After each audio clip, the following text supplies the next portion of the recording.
amados irmãos, que a graça e a paz que vem da parte do nosso Deus, por meio do nosso Senhor e Salvador Jesus Cristo, superabunda em nossas vidas, nos fazendo crescer e prosperar, sempre em direção ao reino de Deus, à sua salvação, à vida eterna.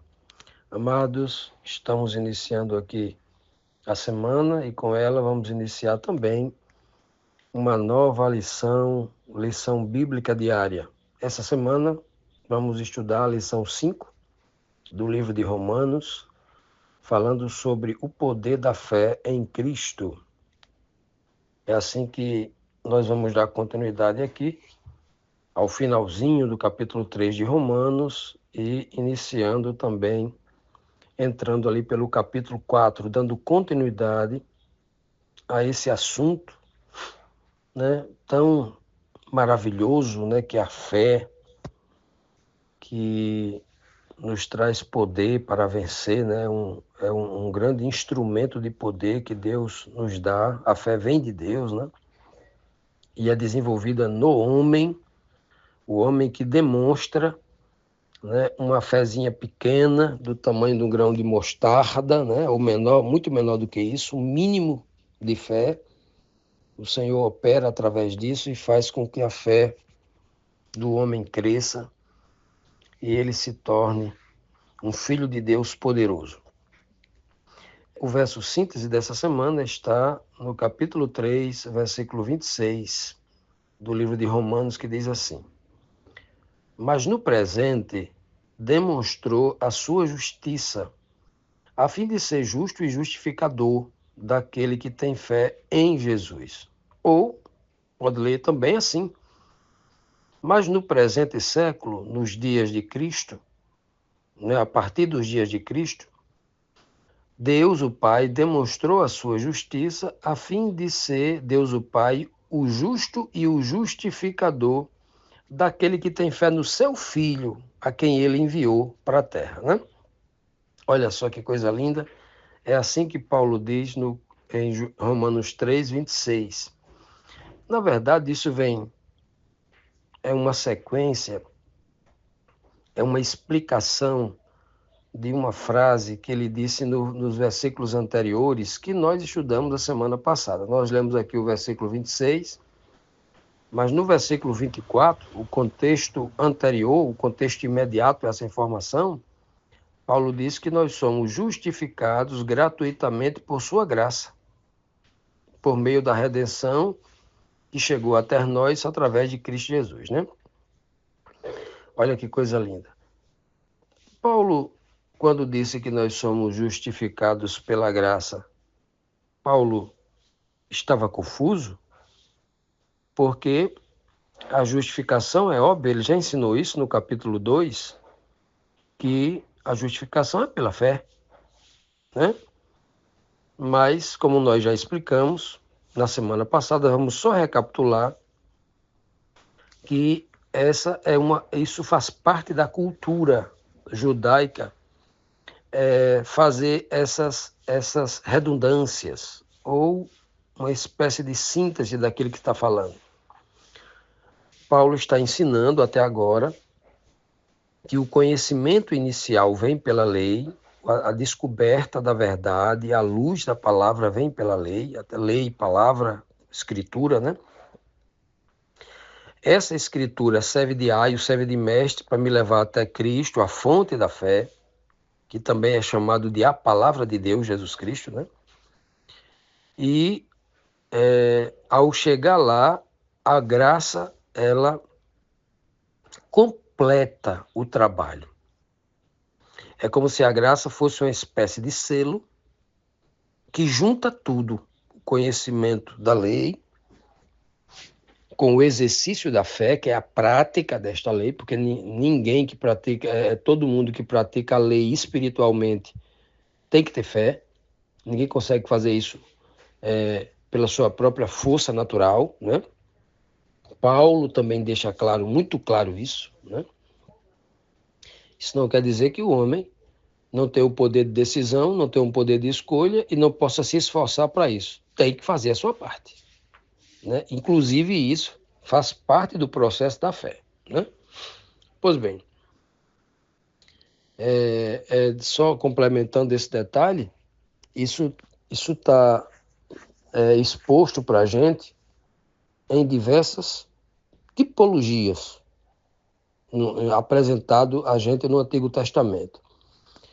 Por exemplo, que o homem tem que fazer a sua parte, tem que se esforçar, embora a igreja do presente século tenha negado isso, muitas das igrejas, não todas, né, tenham negado essa verdade, que o homem não tem que fazer nada. A responsabilidade de salvar e de condenar é de Deus. A culpa e o mérito é tudo dele. O homem não tem direito à escolha nem nada, né? Mas está muito bem claro nas tipologias do Antigo Testamento, quando vai dar os 10 mandamentos, ele desce do céu até o monte, mas Moisés tem que subir né, da planície até em cima no monte. Então, mostrando claramente que Deus desce até um ponto e o homem tem que subir até um ponto. Deus tem que fazer a sua parte para encontrar com o homem, e ele faz primeiro isso, mas o homem tem que fazer a sua parte também, indo em segundo momento, né? Indo em encontro de Deus. Tem que ser assim. Isso está muito bem tipificado. Infelizmente, algumas pessoas não conseguem enxergar.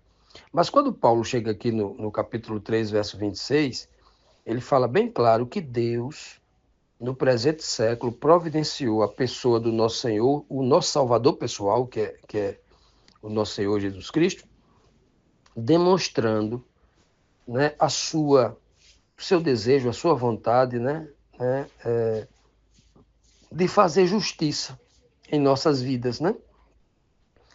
Para que ele seja sempre seja o justo e o justificador daquele que no primeiro momento tem que acreditar em Cristo, em todas as palavras de Cristo, acreditar que Jesus é o enviado dele, acreditar que Jesus é o filho dele, acreditar que Jesus é uma providência da parte de Deus para a redenção e salvação do homem. Olha, que coisa impressionante.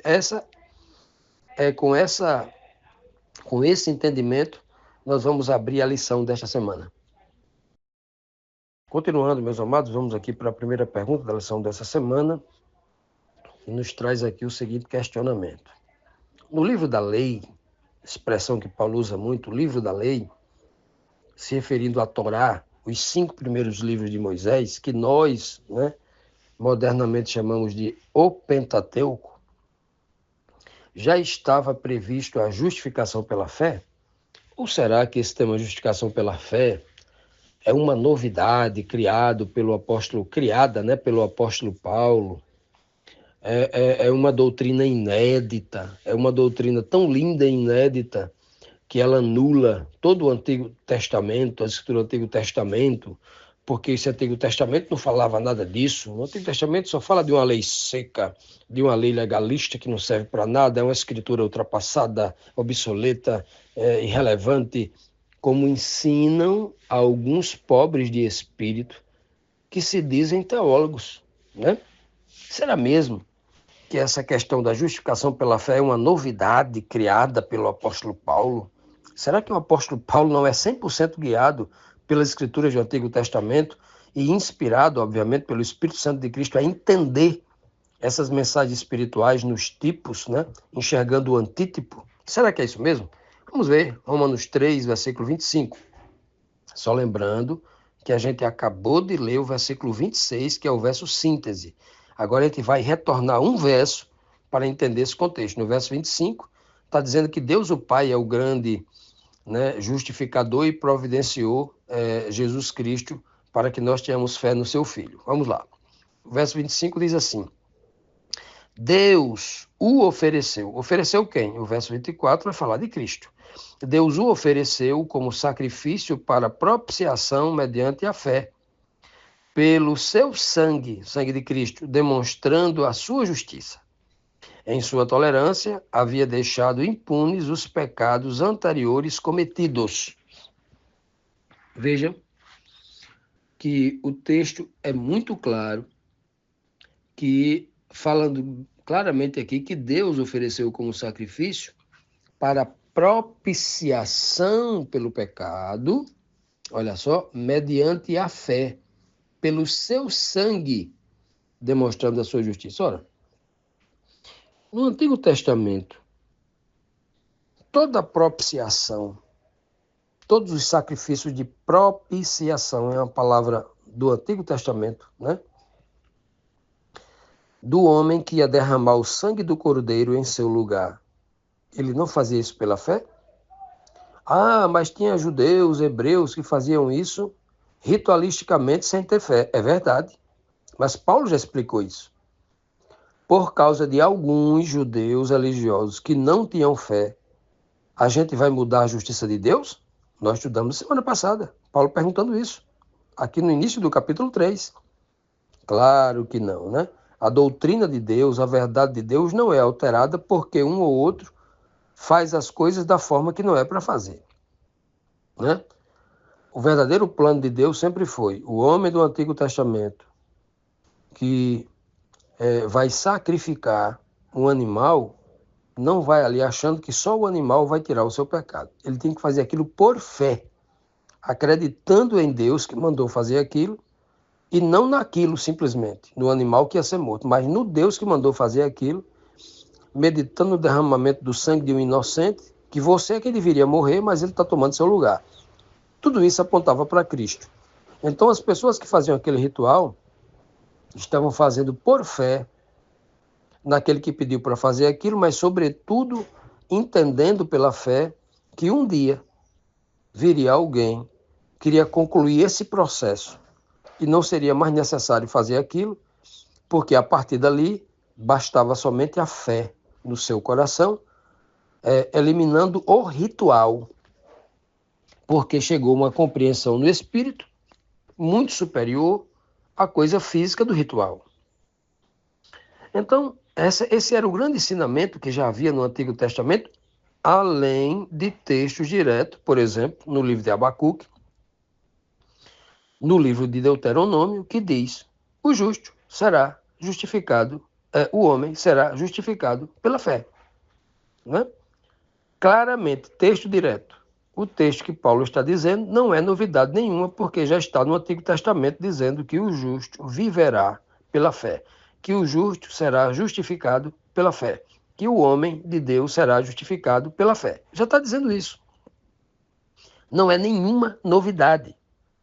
As boas novas, novidade, que nós vemos no Novo Testamento, na verdade, a novidade está no entendimento espiritual que nos foi dado através de Cristo. A novidade é que a salvação chegou na pessoa de Cristo. A novidade é que chegou o tempo em que Deus trouxe o reino dele para a terra, trouxe alguém onde ele poderia habitar plenamente no corpo de Cristo, um corpo santo, para que através disso ele estivesse no nosso meio através de Cristo. Não é à toa que a profecia dizia que ele seria chamado Deus conosco, ou seja, Deus estaria no meio de nós em Cristo, no corpo de Cristo, na mente de Cristo, se faria presente através. Cristo era o meio pelo qual Deus fazia presente em nosso meio. Não é à toa que Cristo falou várias vezes: o Pai está em mim, o Pai está em mim. Você não percebe que o Pai está em mim, Filipe? Lá no capítulo 14, capítulo 16, Cristo vai dizer, vai falar algumas vezes na sua vida que o Pai estava nele. E essa é a beleza, né?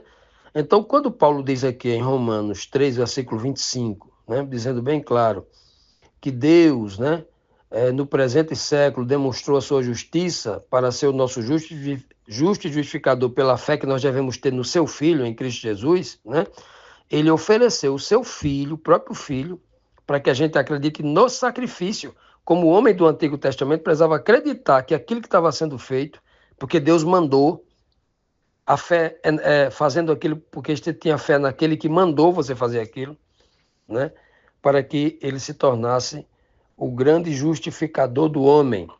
E a parte do homem é uma só, é ter fé.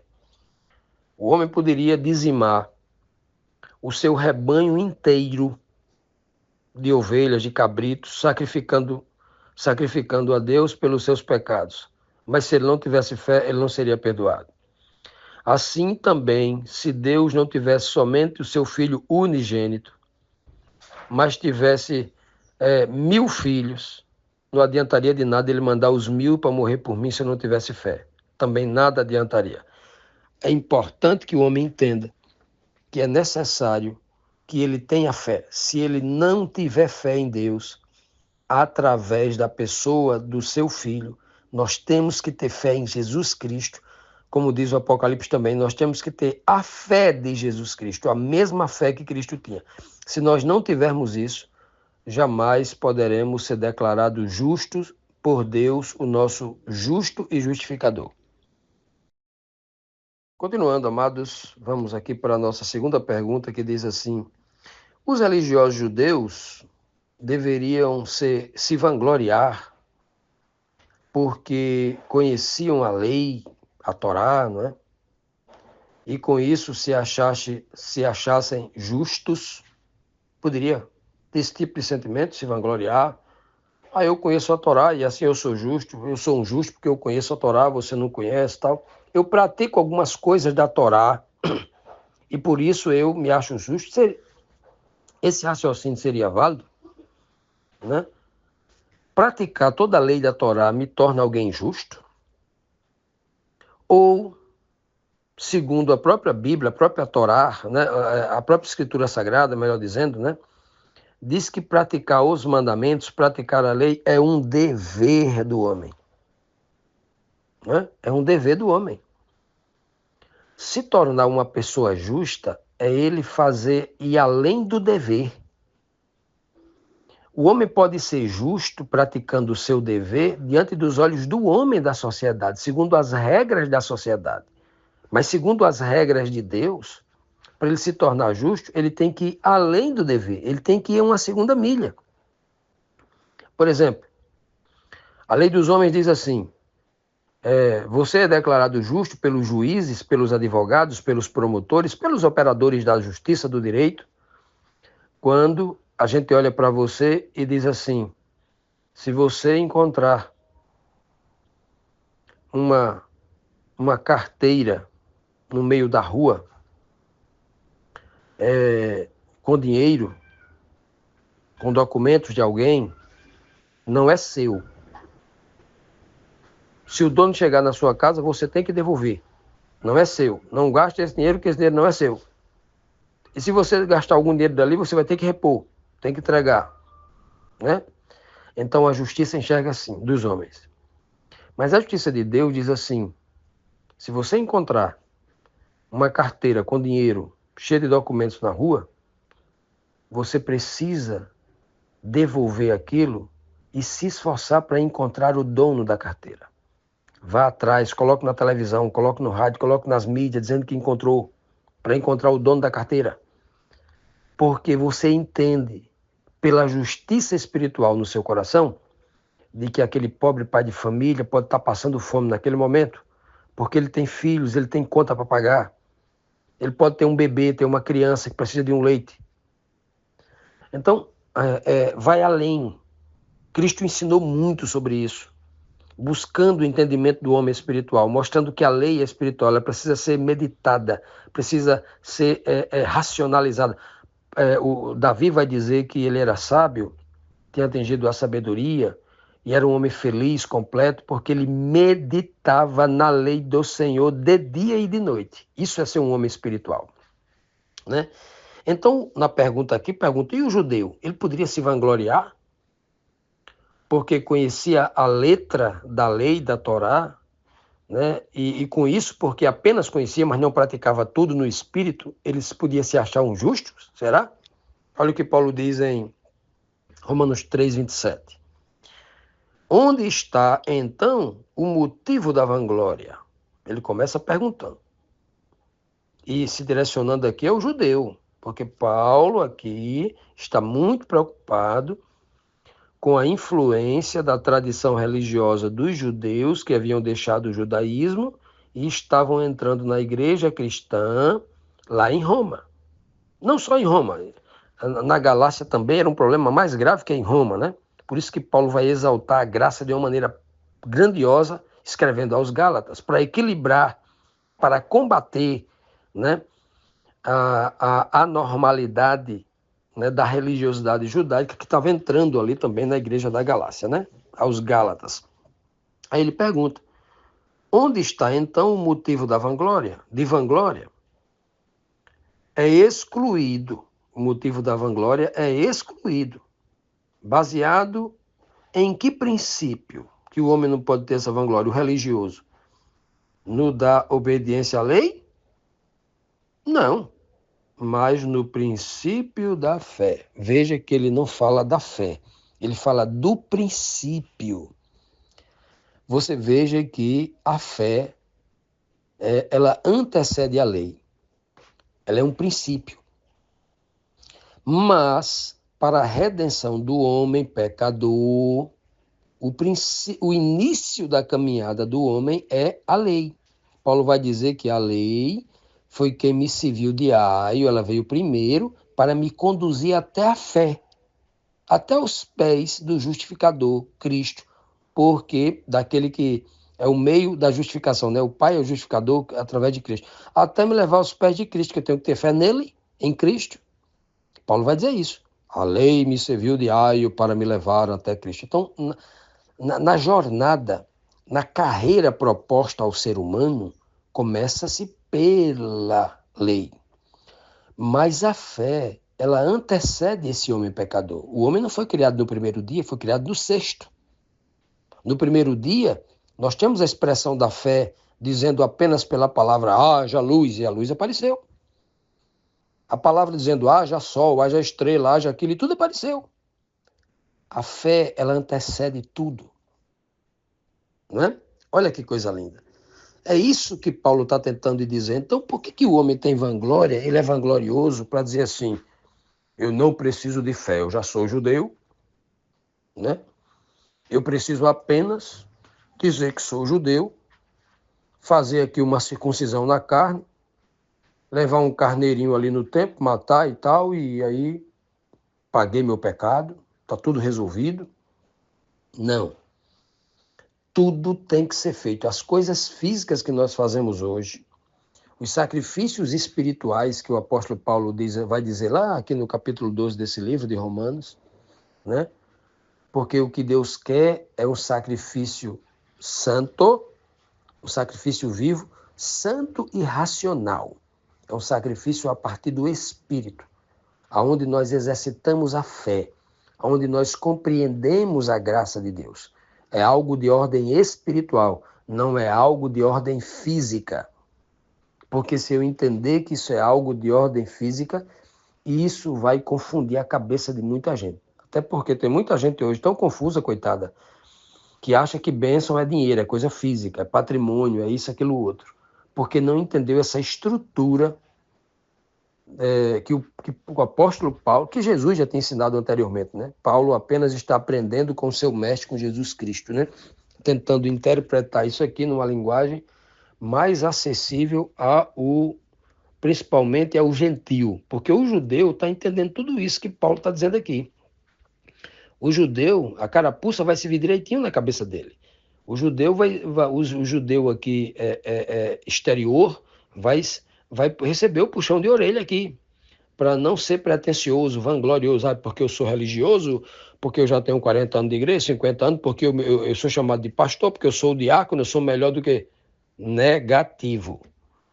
Paulo é muito claro em relação a isso, colocando ali a carapuça na cabeça de muita gente e nas nossas também no dia de hoje. Se eu e você somos um religioso que se sente superior aos outros, a carapuça serviu para nós, né?